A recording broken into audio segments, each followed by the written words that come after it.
Live from Atlanta, Georgia, this is Balance of Power with Joe Mathieu and Kailey Leinz. President Trump reasserts control over the party. Welcome to a special edition of Balance of Power, live from Atlanta, Georgia, this day after. I'm Joe Mathieu alongside Kailey Leinz. We're on the campus of Georgia Tech. And Kailey, we're looking now at runoffs for two different Republican contests here in Georgia, while the president managed to vanquish a longtime rival in Kentucky. Yep, in northern Kentucky, Congressman Tom Massey lost his primary, and therefore the president is notching another victory in terms of sitting incumbents that he wanted to see ousted from their positions. But you're right, here in Georgia, where he wasn't as vocal, he did endorse in the gubernatorial race, and the man he endorsed, Lieutenant Governor Burt Jones, is headed to a runoff with healthcare billionaire Rick Jackson. But President Trump did not weigh in on the Republican Senate primary, which now, too, is going to be decided in mid-June between Congressman Mike Collins and Derek Dooley, a former Tennessee football coach who's been backed by the governor of this state, Brian Kemp. And so we gauge the Kemp versus Trump effect here in Georgia. The Trump effect is pretty clear, though, within the party and across the board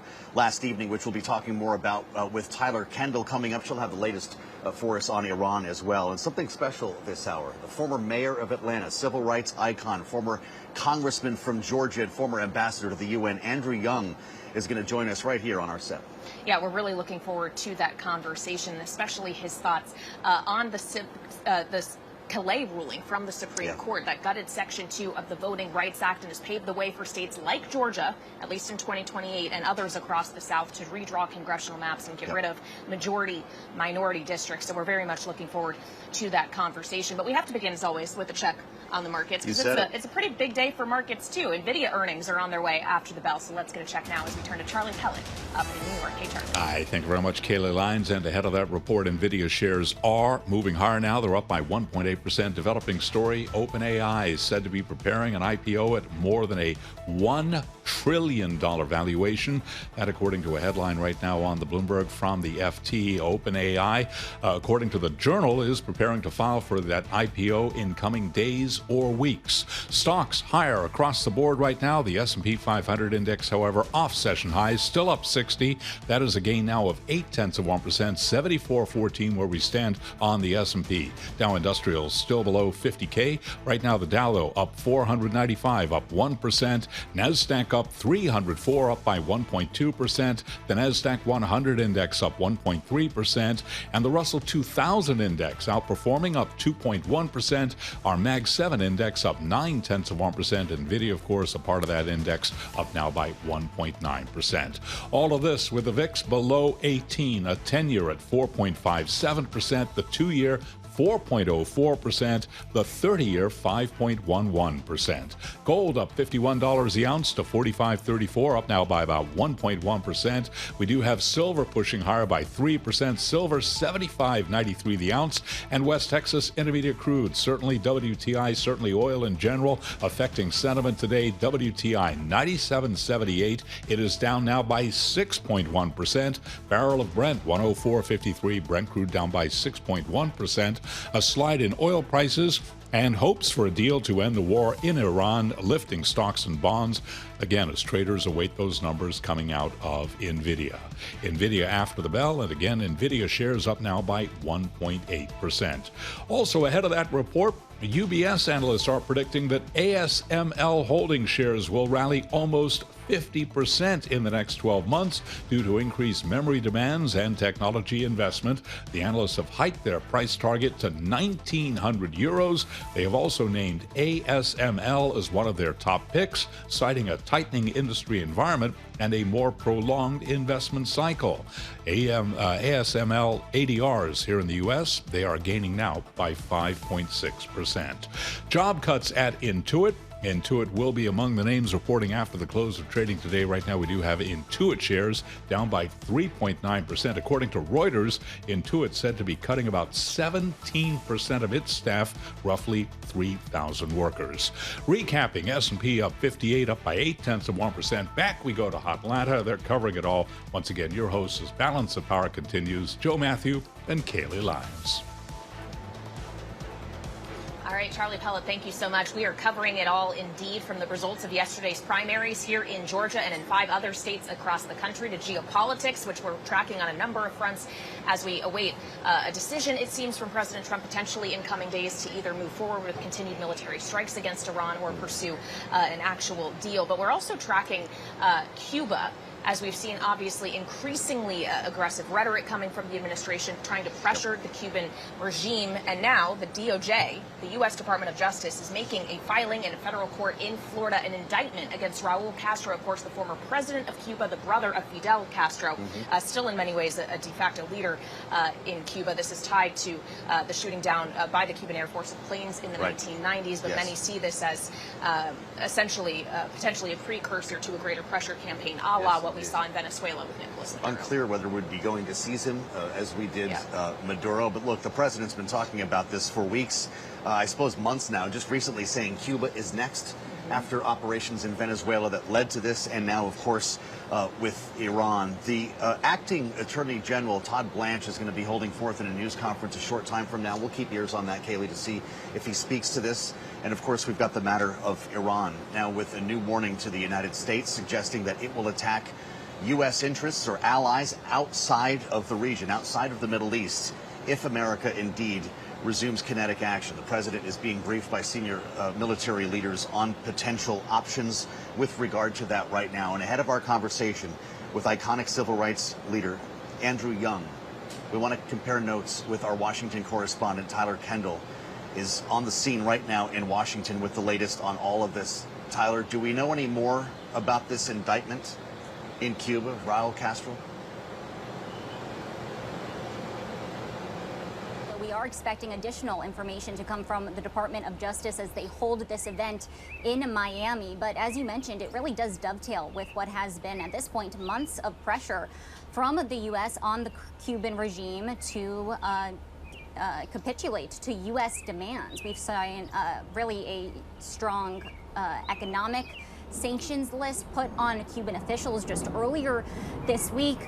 Also, the potential threat when it comes to military action, and it appears that this indictment is going along with that. Earlier this week, the U.S. unveiling a sanctions regime against not just top Cuban officials, but also the country's spy agency. At this point, Cuba's energy sector has really taken a hit over what has been a blockade of oil ever since we saw the U.S. go after the Venezuelan regime and the capture of Nicolas Maduro. And that is really where we started to see President Trump's efforts and focus center on Cuba when it comes to his rhetoric and the changes that he wants to see in the country. Today marks Cuban Independence Day, and we did get this statement earlier today from President Trump where he said, in part, quote, "We look forward with confidence towards a new golden age for the island and its people." He also touted what has been a buildup of U.S. military assets surrounding Latin America, going on to say that the U.S., quote, "will not rest until the people of Cuba are free." We did get a response from Cuba's foreign minister, who hit back on some comments from the U.S. Secretary of State Marco Rubio earlier today, saying in part on a post on X that the Secretary of State, quote, "is repeating his deceitful script and trying to blame Cuba's government for the ruthless harm the U.S. government is causing the Cuban people." This is something that we are going to be watching very closely in the months ahead, as this administration has prioritized some serious change when it comes to how it is looking at foreign policy and the balance of the global order. Well, and that certainly is also on full display in the Middle East and Iran. Tyler, we've heard from President Trump on Iran a few times today, including in giving a commencement address at the Coast Guard Academy in Connecticut, saying the only question is, do we go in and finish it up, or are they going to be signing a document? Do we have any sense as to whether the White House thinks they're closer to option A or option B? Well, at this point, Kailey, President Trump appears to be keeping his options open. He did say that he felt that they were getting closer to a final deal in his words, as he maintains that diplomacy is still a viable option. Yet at the same time, we haven't seen the president take the threat of escalation off of the table. And it was interesting to also hear him today confirm reporting that so far the U.S. has seized at least 3 Iranian-linked oil tankers, as this White House maintains that the naval blockade is not going anywhere. That is part of what at this point has become a sticking point in these discussions, since the White House says that so far all of Iran's counter proposals have been insufficient, mainly because we haven't seen much of a discussion around potential curbs when it comes to Iran's nuclear program, though we know other differences remain, including how Iran views the naval blockade, how they want to retain some sense of control over the Strait of Hormuz once the conflict is ended. They want to see full financial relief and also payments in regards to war damages. At this point, the U.S. has said that it's not going to budge on these issues as we wait to glean any more details about what is happening privately, since so far publicly the two sides appear very far apart. And as we get to this threat from President Trump, on one hand he has said that he's not in a rush to make a deal with Iran. On the other hand, he has said that he's only giving Iran limited time to come to the table on a deal, amid reporting that he has been advised that perhaps limited strikes on the country could pressure Iran into making a deal. We did get a new threat from Iran today, vowing to hit targets outside of the Middle East if the U.S. or Israel attacks Iran again. That, of course, is raising some concerns and flags here about just how far this conflict could spread, because Joe and Kailey, earlier this week, we did see Iran take some action against regional allies, including the UAE seeing a power plant hit, and Saudi Arabia confirming that it had intercepted multiple drones that entered into its airspace. All right, Bloomberg's Tyler Kendall reporting live from the North Lawn of the White House. Thank you so much. And I'm pleased to say now live from here in Atlanta, Georgia, where we are coming to you live on Bloomberg TV and radio, we're joined by civil rights activist Andrew Young, who of course is also a former Democratic congressman from Georgia and the former U.S. ambassador to the United Nations in the Carter administration. Mr. Ambassador, welcome to Bloomberg. Thank you very much. It's so nice to be with you here in Atlanta, and we have much we want to discuss with you about domestic politics, but as ambassador, you too had to deal with the challenge of Cuba. You had some harsh words for the regime, and it now seems that the Trump administration is looking to pressure the Cuban regime further with the seeking now, the unsealing an indictment against Raúl Castro. What will it take to change the circumstances, the relationship between the U.S. and Cuba, but also the circumstances the Cuban people find themselves in? Well, I don't know, you know. In all my travels, I've been all over the Caribbean, but I've never been to Cuba. And I deliberately stayed away because I think Cuba's on its own, and we got enough troubles here. I'd rather us make America work for all Americans. And as that happens, we'll have a natural interchange. We do pretty good with Jamaica, with Trinidad, with Dominican Republic. We get along with our neighbors as long as we're not trying to run their business. And we have enough trouble right now, and we certainly do here in Georgia. And the United States right now is in deep difficulty in more places than ever in my lifetime, I think. I was never as nervous about the Second World War. And I'm old enough to remember Franklin Roosevelt saying the only thing we have to fear is fear itself. And I believe that. And I was confident that what was happening had reason, it had structure, it had a long-range disciplined plan, and I had never had any doubts that we'd win. I think we keep jumping around from one place to another, and I don't know what we've done about Venezuela. I was in Venezuela when I was ambassador, and Venezuela was a good friend of ours, and they didn't have a democracy, but as we traded, they upgraded their economy. Little by little, they were getting better. And I don't know where things are now. But this election was, well, I don't know what it was yet. And I think that it's a reaction to the jumping around of the present administration. This election, this primary election. Yeah. Well, I'd love to hear from you on the issues facing Georgia. I appreciate your weighing in on international affairs. We could ask you just about anything based on your resume, but with regard to Georgia and the rewriting of congressional maps, you had quite a quote, Ambassador. You said the Supreme Court can go to hell over the decision on Section 2. I mean that literally. I'm not talking about hell on earth. I'm talking about forever. Actual hell. I'm basically a preacher. And there is good and there is evil. Well, what's your message to Brian Kemp, who says it's time to rewrite Georgia? Well, my message is that Georgia has done really well. And Georgia has done well. Well, I moved here in 1960.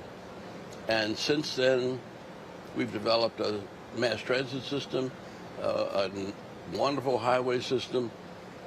The economy has exploded from less than 500,000 people to closer to 8 million now, almost. And things, we send more people to college than any other city in the world. 60% of the people in Atlanta have been to college, according to one of these big surveys. Yeah. And we're doing well. And I don't know that right now we're thriving on the private sector. We're looking forward to the World Cup coming here. Yes, sir. Yep. And the last big jump we made because 30 years ago we had the Olympics here. And the Olympics, we raised $2.5 billion privately. No city money, no state money, no federal money. And put on the Olympics, and everybody profited. 41% of the money we spent with minority and female-owned businesses. And a fair, aggressive economy that's open to all the world fairly and that protects the values. Well, right now in Atlanta, we have almost 200 nations represented in the schools in Atlanta. And everybody's learning here, and some of them stay here, some of them go back home. But that's the way we have built trade with the city. Redistricting start to undo that progress? What's that? Does redistricting start to undo the progress you're describing? Well, I don't know what it'll do. See, I was redistricted out of the 5th Congressional District when I ran for Congress the first time. I was put in a district with Noonan, 40 miles south of where I lived. And the district went 40 miles north of where I lived. And I didn't have a chance to win. But I laid enough of a foundation there that 2 years later, I had no problem winning. I thought it was going to be a problem because it poured down rain all day on election day. And it rained from Monday afternoon till Tuesday night after the polls closed. And yet we had a 75% black turnout. Wow. And there's no way I could have calculated. And I got close to 30% of the white vote. I didn't know that in 1972. I couldn't expect that. But in the time between 70 and 72, I ended up involved in a lot of strikes where, because they were mostly racial, and I was chairman of a community relations commission, I ended up being able to settle them very easily just by talking to everybody. So you could do, and excuse me for interrupting, Ambassador, you could do that in the 70s, but I wonder now that the Supreme Court, with the Kailey decision, has effectively paved the way across the South, not just here in Georgia, for the drawing out of majority-minority districts, what the lasting consequence is going to be. Well, it's not going to be good. And I don't know. One of the things I think of is how well the South has done in football. I mean, all the great football teams across the South. And they're that way because years ago, Bear Bryant got really beat by his team in Philadelphia.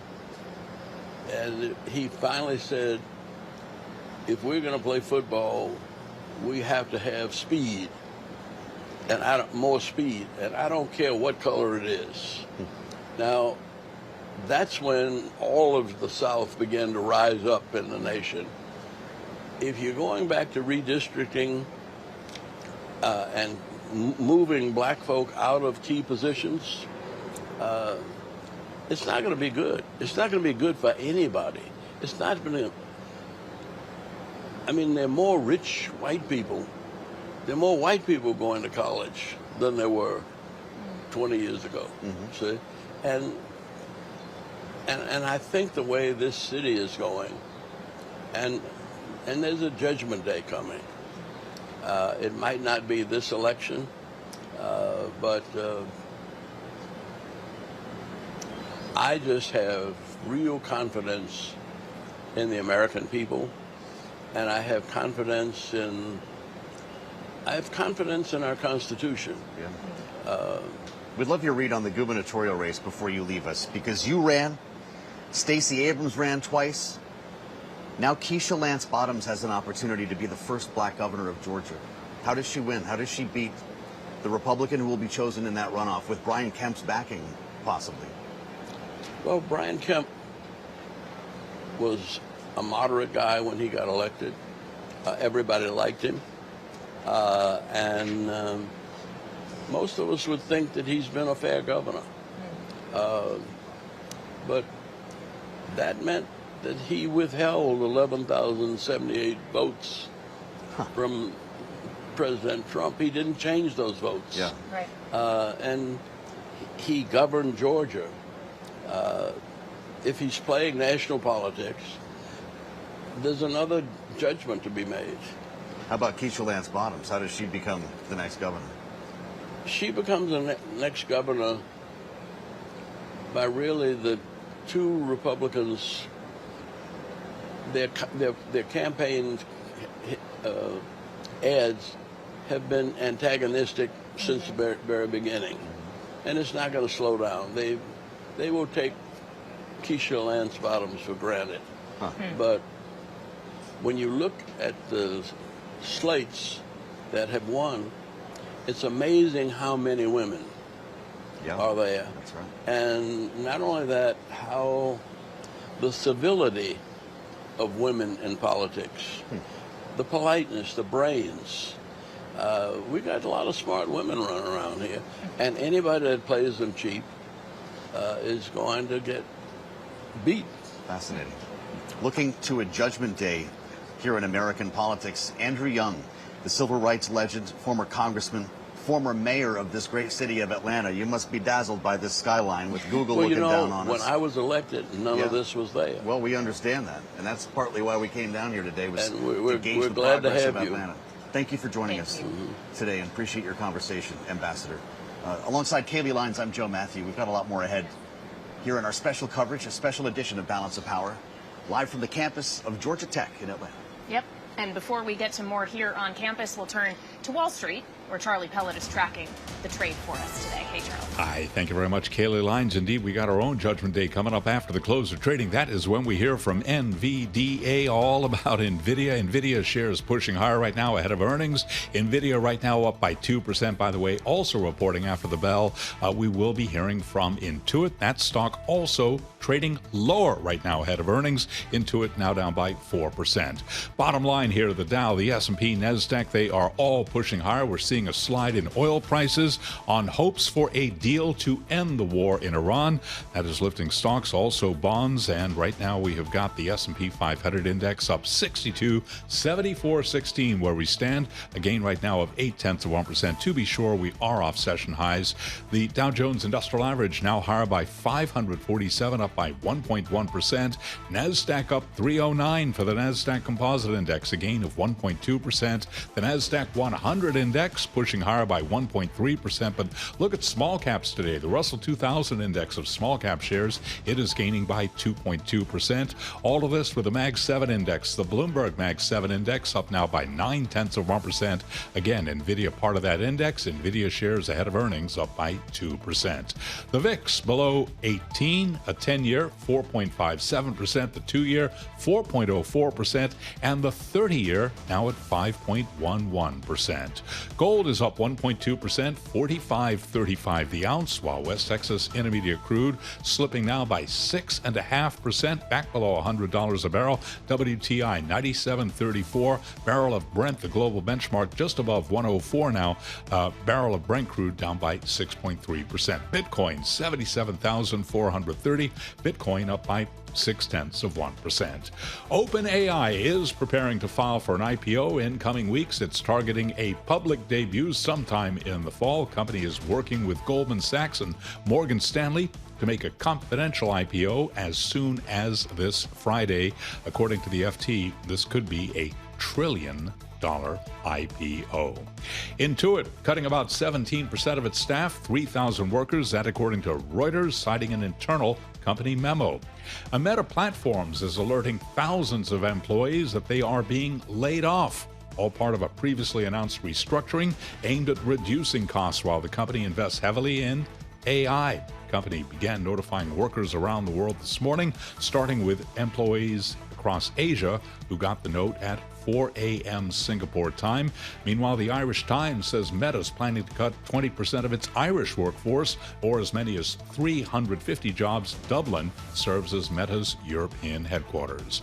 Shares of Meta Platforms, they're up 0.3%. Intuit, by the way, ahead of earnings, down now by 3.9%.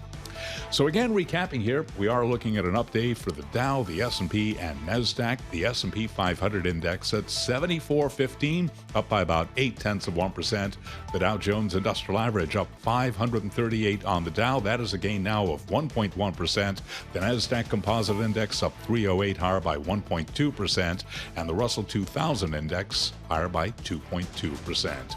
Looking at the 10-year, 4.57%, with the 2-year 4.04%, the 30-year currently at 5.11%. All of this as crude oil continues to decline. Right now, West Texas Intermediate down 6.2%.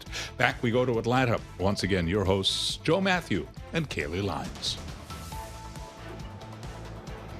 All right, Charlie Pellet checking the markets for us comprehensively. Thank you so much. I am indeed Kailey Leinz alongside Joe Mathieu here on Bloomberg TV and radio, where we are broadcasting to you live from the campus of Georgia Tech on this day after the primaries here in Georgia. It, of course, is a story that we're following. What we've heard frequently in our 3 days here in Atlanta has been that there are a few things on the mind of voters as they headed to the polls yesterday. One, of course, being the economy, but more specifically higher gas prices emanating from the conflict in the Middle East, the closure of the Strait of Hormuz, and an unclear outcome when it comes to Iran, which the president is still keeping us guessing about today. Frankly, he suggests that we could see a deal, or we could see the U.S. military going back in to strike certain targets. And we've seen this part of the movie before with the conflicting signals, which in itself may be a strategy if you talk to the president's supporters.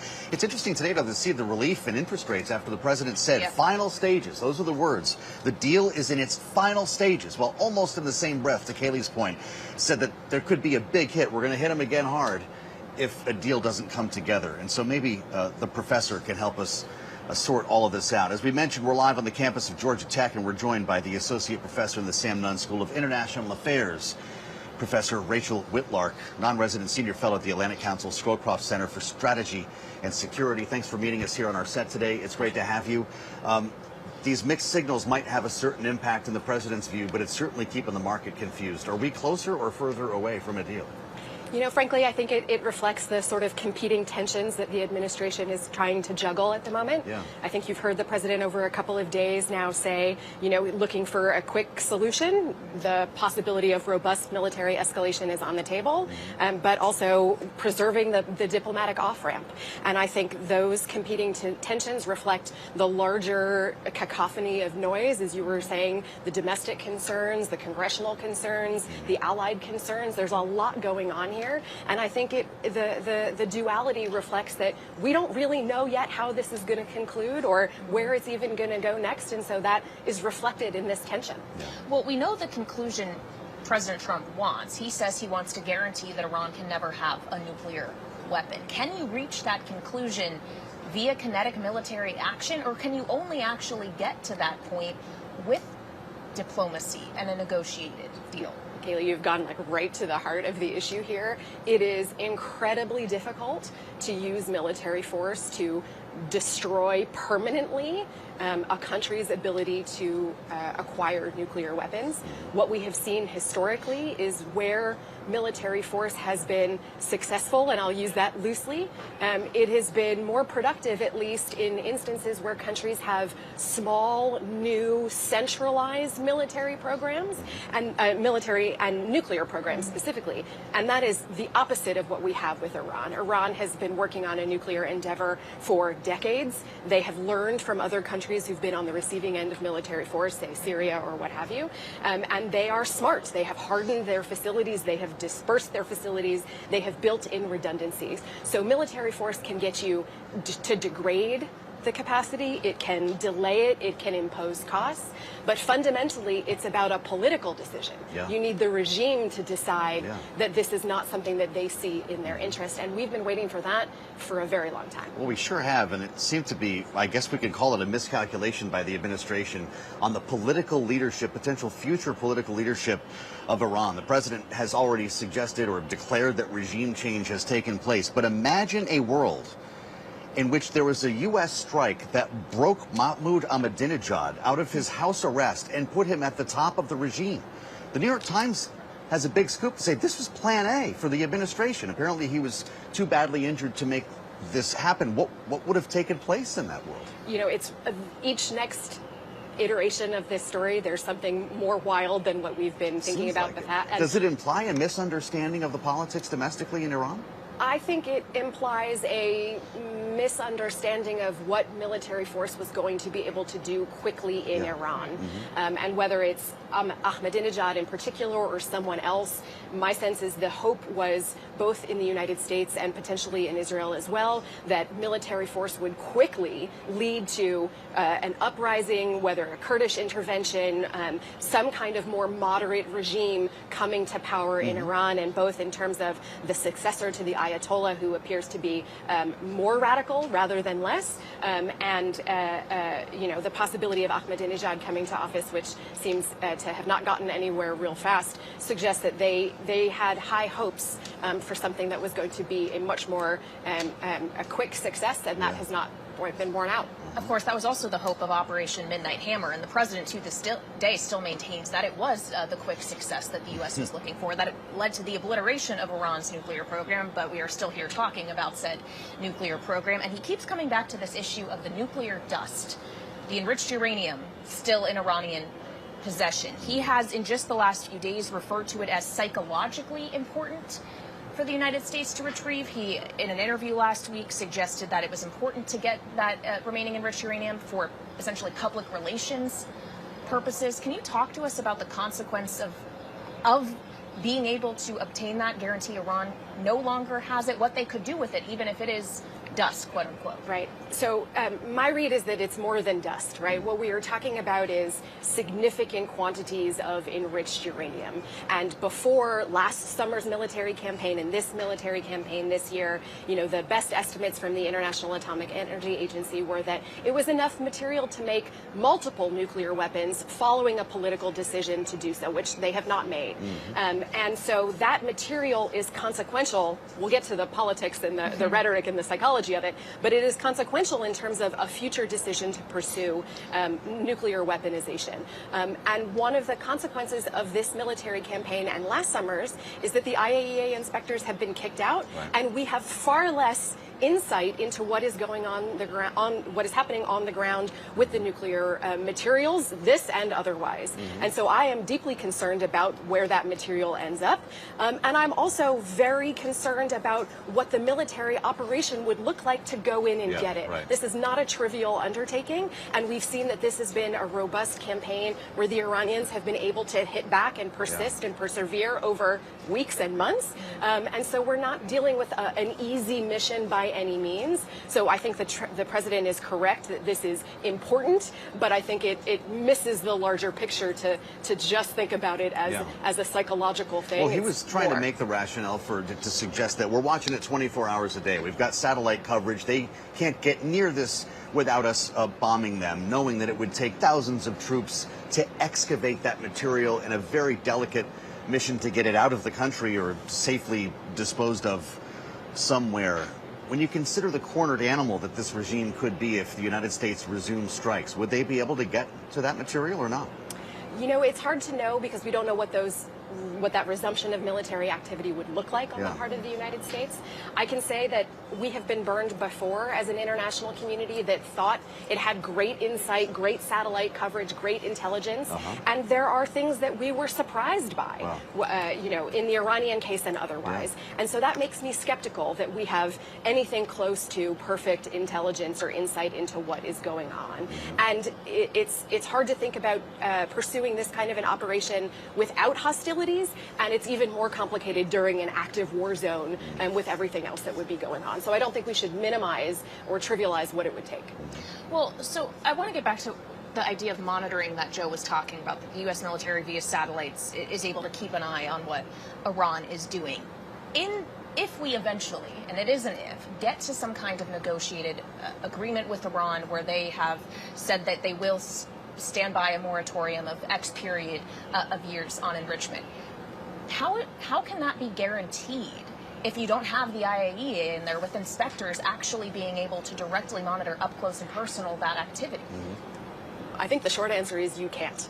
I think, to my mind, what I would hope is that any agreement, any negotiated solution that comes out of this experience involves the IAEA and deep and intrusive inspections. Not for nothing, the previous Iran deal that the Obama administration had negotiated had included what I think the nuclear community had perceived to be the most intrusive inspections regime the world had ever seen. I hope we can get somewhere close back to that in order to be able to have the on-the-ground monitoring that I think is nothing short of necessary. What would be the psychological impact of the next big hit, as the president says? He's threatened power plants, desalination plants, infrastructure that civilians share with the military. If he actually followed through with that, knocked the lights out, and killed a bunch of people, does it bring us closer to a deal, or does it get the regime into more of a war footing? You know, it's a really hard question, and I think one thing we can say so far is that the regime and the population have demonstrated themselves to be terribly resolved,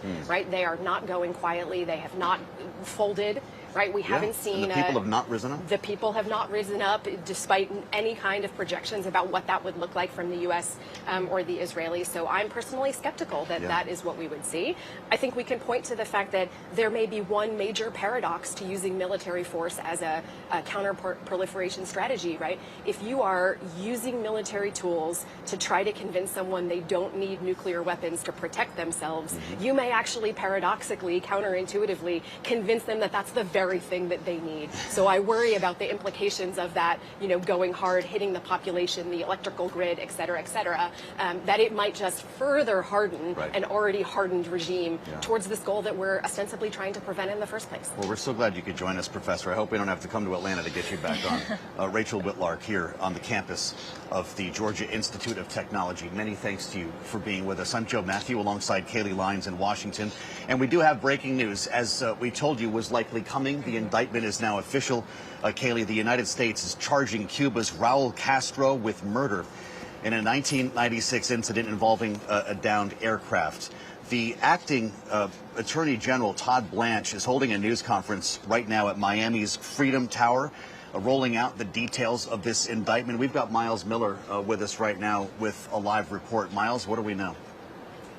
Just going through the indictment here, what we know is that this all relates to the 1996 shoot down of what was really a civilian airplane, right? The Brothers to the Rescue group, a Miami, sort of an exile group from Cuba that was flying a mission here. The attack happened nearly 30 years ago, but the poignancy of this announcement today is significant. Obviously, as you know, the United States has been trying to put pressure on the current regime in order to figure out ways to get the private sector there flowing, but also to get oil flowing there as well. They are having this indictment announcement today at Freedom Tower in Miami, which was the very place where so many Cuban refugees were processed here in this country. But as you go through sort of some of the charges here, we're talking about conspiracy to kill U.S. nationals, destruction of an aircraft, and murder. And he's not the only one, Raúl Castro, that's being charged here, including a former Cuban military official, also charged, the pilot of the fighter jet that actually fired from that plane, charged as well. And this announcement coming from the acting attorney general, as well as the second in command at the FBI. What does this tell you? It tells you that this is something that President Trump has been pushing for quite some time. And it really sort of harkens back to some of the issues that have been going on with U.S.-Cuba relations for decades. These families have been pushing for criminal charges in this case for almost 30 years. And you knew that there was a ramp up to this, especially when the CIA director made his way to Cuba just weeks ago. Yeah, remarkable images of John Ratcliffe in Havana. Miles, will Raúl Castro actually face this prosecution? Is the U.S. going to either by force or other means get this 94-year-old to the United States to face this indictment in our criminal justice system, like we saw with Nicolas Maduro? Yeah, that's sort of the million-dollar question here, right? You know, obviously Cuba has no extradition agreement with the United States, and would they even consent to an extradition of their former leader? Likely not. So, you know, what will this look like? Will this look like the U.S. going in with force? Will this look like some sort of, you know, sort of deferred prosecution agreement? You know, I think that the goal from talking to sources last night was that perhaps they could put pressure on Castro's son, who, you know, is doing a lot to sort of lead the country. Could they put pressure on him to sort of open up some of those channels to private enterprise, to be able to get more oil and gas into the country? This may be a mechanism. May they be able to get, you know, the pilot, and maybe would they be able to get some of those military officials? Probably, but Raúl Castro will be a big target. And what would it look like if the U.S. were to go into Cuba and try to extract him? You know, I think one of the people I spoke with yesterday was saying, you know, it would be something if they did that, but it's highly unlikely. So this could just be a political move. You know, when you're seeing the head of the CIA, you know, sitting at that table in Havana, really about a week ago, it really shows how high the stakes are here. All right, Bloomberg's Miles Miller reporting live from Miami, where this indictment was just unsealed. Thank you so much. Again, the Acting Attorney General Todd Blanche detailing this indictment as the U.S. And the DOJ has charged Raúl Castro of Cuba with murder tied to that 1996 incident. Just one of the many headlines that we have been dealing with this hour. I would also mention we just saw in the U.S. House of Representatives back in Washington the passage in the House of a housing bill, the amended Road to Housing Act that the House took up after passage of the Senate, made some tweaks to. They will now send it back to the Senate. But this is, of course, in the aftermath of President Trump pushing for housing affordability legislation, trying to address an issue on the minds of many in these midterm elections. And that was certainly likely the case here in Georgia and elsewhere in primaries yesterday. That's for sure. And trying to eliminate the institutional presence in the single-family home market, hopefully in an effort to unlock sales here. But of course, this is a very stubborn housing market, and we've got interest rates that are not making things easier most recently. But look, we talked to a lot of lawmakers on this program, Kailey, and this was seen by many as the last bastion of bipartisan action in Washington. It was not so much D's and R's arguing as it was the House arguing with the Senate. Maybe we've gotten around that now. Yeah, I guess we'll see what the Senate does with this amended enacted legislation. But as we consider this wider housing and affordability issue, I'm pleased to say joining us here on the campus of Georgia Tech is someone who usually resides in Bloomberg's Atlanta bureau. Michael Sasso is an economics professor for us here at Bloomberg and is joining us now on Bloomberg TV and radio. Michael, good to see you here in Atlanta. When we consider this housing question, and we know that this is an issue across the country, but what makes Georgia, what makes the United States South different from the rest of the U.S. in that regard? Well, you just mentioned the institutional investors, and that's a huge issue here. Yep. I mean, nationally, I think the industry, the single-family home rental industry, has said it only controls about 3% of the rental homes around the country.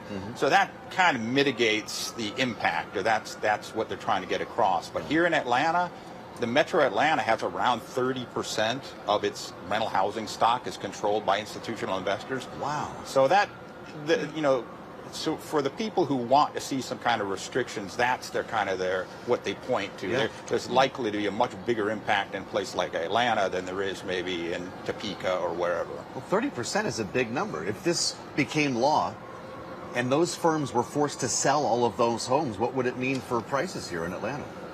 Well, I'm not clear. Last I'd heard, I think they were trying to unfang. I'm not sure where the latest. I think particularly when it comes to build to rent. Right. And I think a lot of the industry has shifted. Frankly, a lot of the homes have gotten so expensive, and there's not a lot of movement. Right. So a lot of the companies have shifted to build to rent. So I think some of them, I'm not sure they're completely okay with cracking down on institutional ownership purchases, but they're a lot more okay with it than were this 2 years ago when the market was insane. Sure.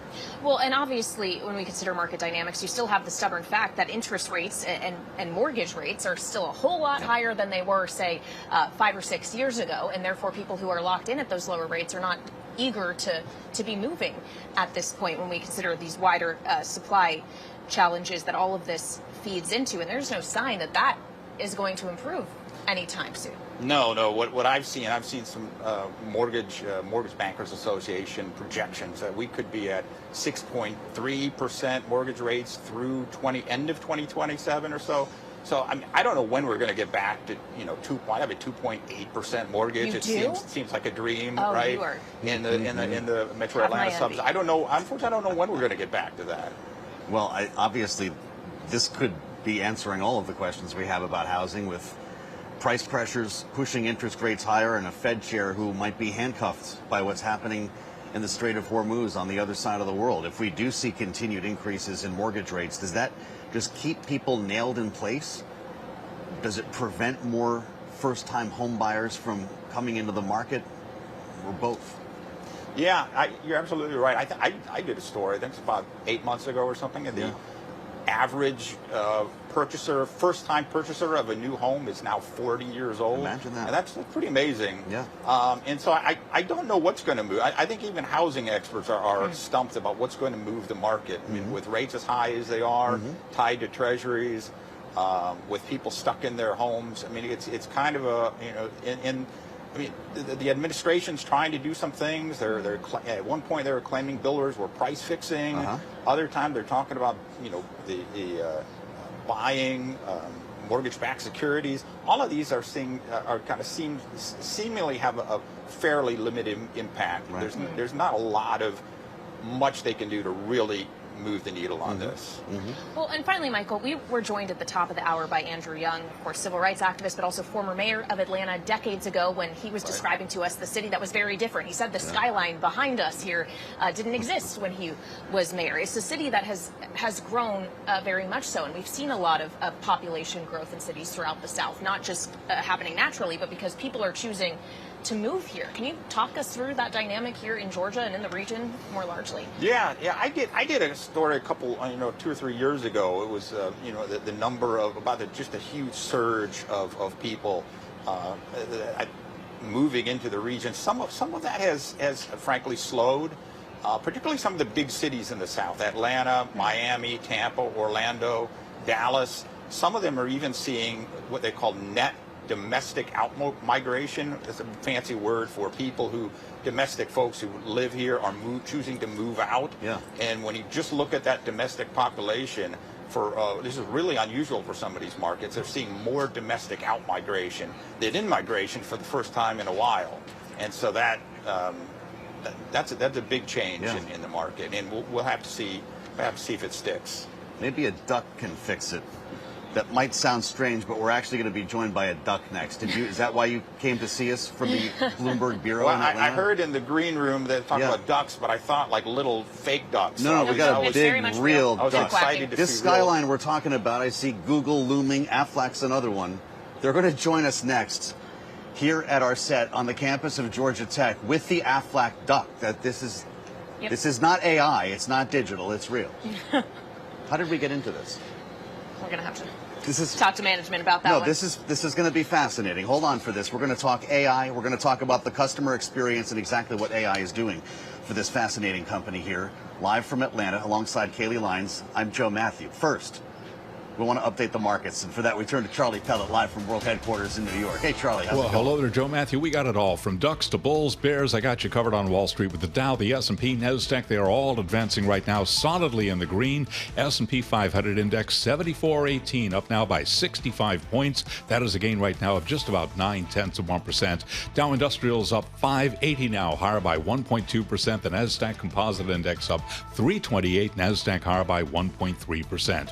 A slide in oil, lifting stocks and bonds on hopes for a deal to end the war with Iran. Also, a lot of optimism about Nvidia coming up after the close of trading. Nvidia higher now by 1.7%. Broader tech rally underway. NASDAQ up 330 now, up by about 1.3%. S&P up 65, up 0.9%. Dow Industrials up 587 on the Dow. That is a gain of 1.2%. The 10-year at 4.58%. The 2-year 4.05%, and the 30-year 5.11%. Gold up $50 the ounce, $45.33. That is a gain for the precious metal of 1.3%. West Texas Intermediate crude below $98 a barrel now. WTI 97.83. It is down by 6.1%. Brent, the global benchmark, 104.73. Barrel of Brent right now down by 5.9%. Bitcoin up 0.8%, 77,555 on Bitcoin.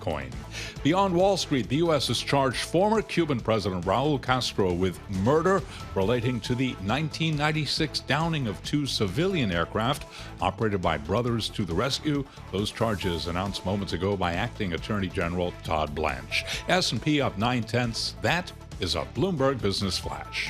Hang here alone. Yeah. Wow. He might get involved with you. All right, Charlie Pellet, thank you, sir. I wasn't kidding around. If you're with us on Bloomberg TV, you now know that I was not making this up. And, well, if you're on YouTube, the same.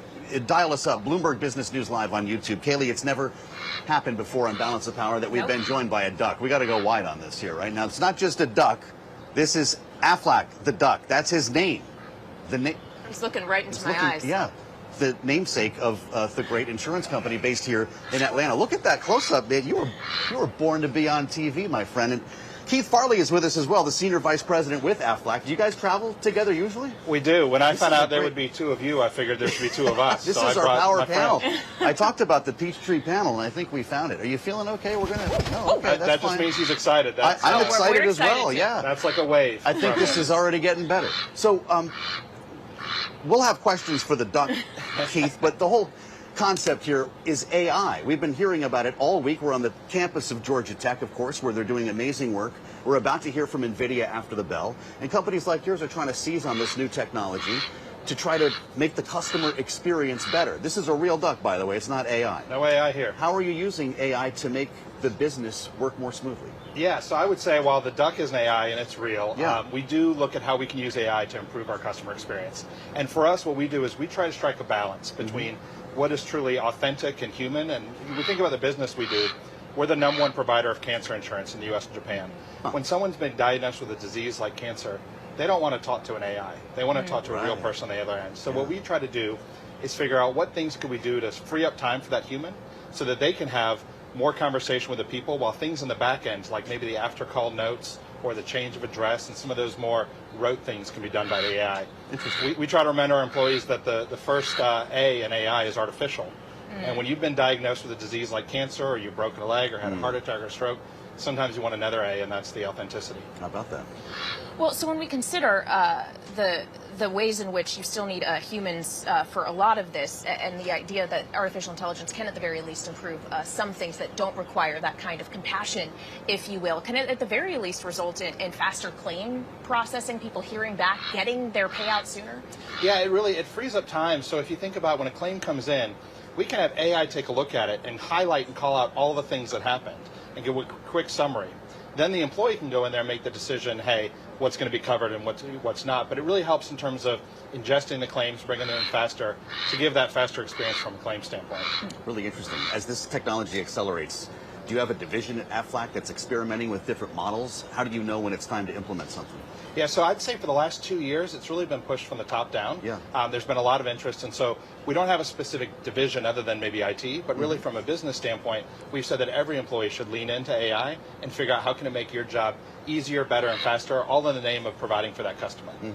Well, and when we consider your customers and the kind of activity that you are seeing, does it tell you anything about the economy? As obviously there is a lot of economic anxiety that stems from artificial intelligence and whether or not we're going to see material job displacement, but there's other factors in this economy, higher price pressures and the like. How does that translate into the insurance business? Yeah, I think for us and the type of insurance we do, because we provide coverage that, you know, if you get sick or hurt, we're going to provide extra financial coverage. So in these challenging financial times, we see Aflac as a perfect fit for everyone, because the last thing you need here is an unexpected event. Yeah. We've got a minute. Is the duck insured? The duck is heavily insured. He has all of our Aflac policies. He's the only animal in the world that we're allowing to have these policies. Other than that, it's just Americans and Japanese. This is amazing. I mean, I can't get over how well behaved. What's the duck? What's Aflac's handler's name? Thea and Karen. You guys are amazing. I can't believe this. He's been on TV a time or two before. So how old is Aflac? He's used. Aflac as a company was started in 1955. And Aflac the duck? The duck didn't come out until 2000. So January 1st, 2000. All right. This has been amazing. I feel like we've had a good panel with the two of you here. I appreciate your weighing in, Aflac. We learned a lot from you today as well. You're always welcome here on Bloomberg. I think we made a new friend. Yeah, we're going to have you both back. Keith, thank you. Keith Farley. I don't know if we've worn out our welcome. We're going to go hang out with the duck here. Hey, Matt, we did it. Matt Shirley, thank you for introducing us to Aflac. Alongside Kailey, Leinz, I'm Joe Mathieu. We're live in Atlanta. We'll meet you on the late edition of Balance of Power at 5 p.m. Eastern. How do we top this? On Bloomberg TV and radio.